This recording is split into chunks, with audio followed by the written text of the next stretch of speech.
తెలుగు వారి number 1 choice Telugu matrimony.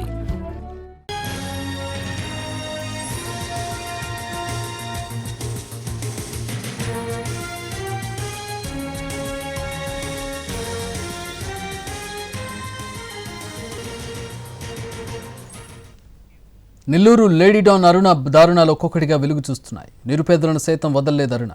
Kovur నాగలకట్ట గ్రామంలో 21 నిరుపేదల కుటుంబాలను మోసం చేసింది అరుణ. ఇళ్ల స్థలాలు ఇప్పిస్తానంటూ ఒక్కొక్కరి దగ్గర 10,000 రూపాయల చొప్పున వసూలు చేసింది. తీసుకున్న డబ్బులు తిరిగి ఇవ్వమని అడిగితే ఎవరు మీరంటూ బెదిరించిందని చెబుతున్నారు బాధితులు.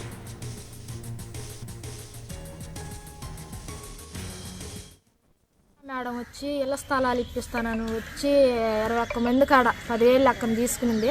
మేము గిరిజులమే, మాకు ఏ న్యాయం చేయట్లా. ఒకవేళ ఆ రోజు తీసుకుందే కానీ అసలు అడ్రస్ లేదు, ఏమీ లేదు. అడిగితే బెదిరిస్తుంది ఆమె. ఏమని బెదిరిస్తుంది? మీరు ఎప్పుడు ఇచ్చారు, మీరు అసలు ఎవరో మాకు తెలియదు అని అన్నాడు. అరుణ మేడం కోవూరు నాగలకట్ట కారు వేసుకొని వచ్చింది అక్కడికి. మేడం మా కాడకు వచ్చామంటే ఇళ్ల స్థలాలు ఇప్పిస్తామని చెప్పి డబ్బులు తీసుకునింది. ఇంతవరకు అయితే ఆ మేడం మస్తానికి ఆచూకీ లేదు, పోయిందే కానీ ఇంతవరకు రాలేదు. మా కాడ మస్తానికి తలా 10,000 ఇస్తే మేము ఇళ్ల స్థలాలు కట్టిస్తామని చెప్పి తీసుకువెళ్ళింది. ఇంతవరకు రాలేదు. మేము గిరిజుల వాళ్ళని, మాకు ఇంట్లో పూట కూడా కడవదు. మేము కూలి పని చేసుకొని